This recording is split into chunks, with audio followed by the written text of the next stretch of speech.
Hey guys, it's Toby and we're going to build a gaming PC for £500. Let's go!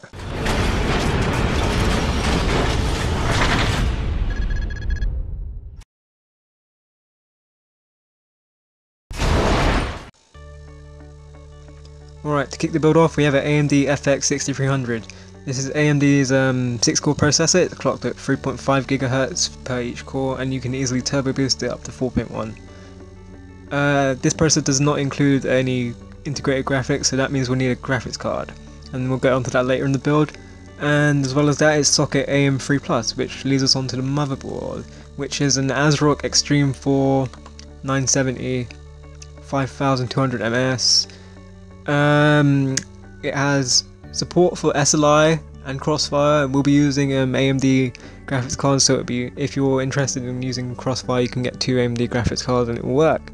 It has 4 USB 3.0, it even has a USB 3.0 header, 5 SATA 3 ports, and everything else, 7.1 surround sound audio, usual stuff you find on any other motherboard.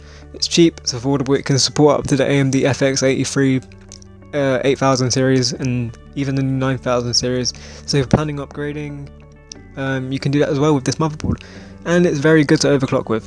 Alright, now onto the graphics cards. If you're interested in spending the minimum amount possible to get the best amount of performance, I recommend the AMD Sapphire R9 270X. It's one of AMD's new cards. It's equivalent to, say, the 7870 or 7850, around that kind of brand.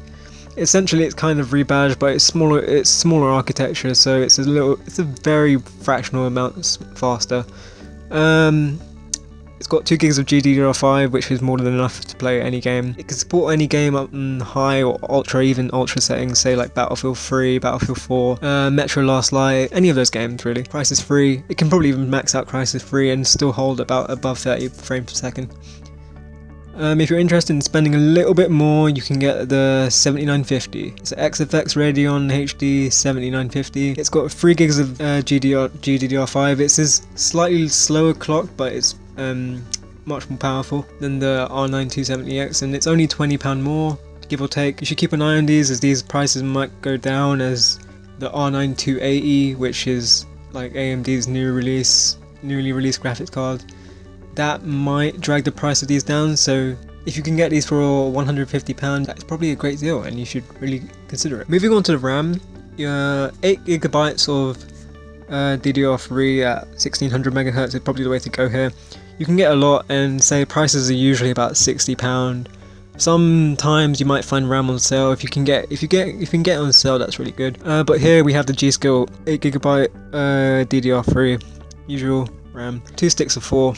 And you'll be alright with that. For the hard drive, we have a Western Digital 1TB Caviar Blue. You can't go wrong with this, it's under £50. 1TB will be more than enough for your games, and it will last a lifetime. I've never really had one of these go out on me, and they've always been reliable. So yeah, 1TB is really good enough for anyone's gaming. If you're interested in more, you can always get a 2TB hard drive, or if you don't really need that much space, you only play a few games, you can probably get 500 gigs. Or if you already have an internal hard drive, you can get an SSD. The SSD option we have here is a 60GB Kingston. It's £45, around the same price as you would get for like a 1TB Western Digital.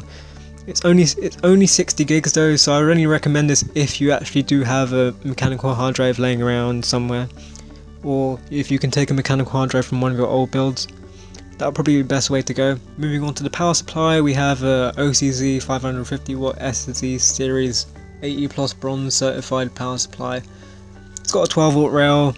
It will support Crossfire if you ever want to do Crossfire with any of the graphics cards mentioned. It will be more than enough for this build.